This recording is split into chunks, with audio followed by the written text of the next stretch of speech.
আজকে তোর চোখের অপারেশন করব, আজকে থেকে তুই চোখে সবকিছু দেখতে পাবি।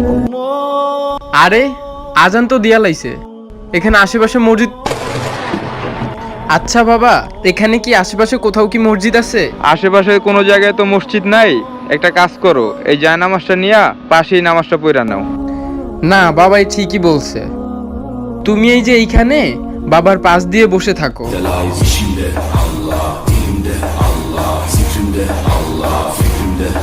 ছোট, তোর হাতে লাঠি কেন?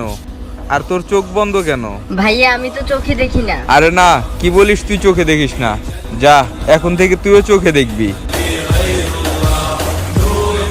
আরে আমি তো চোখে দেখতাছি। আরে ছোট ভাই, তুই কি চোখে চোখে দেখতাছস? আমি তো সব দেখতাছি। আমার এই চোখে মুখে আদর করে দিল আর হঠাৎ করে গায়েব হয়ে গেল। আপনি আল্লাহকে খুশি করেন, আল্লাহ আপনাকে খুশি করবেন।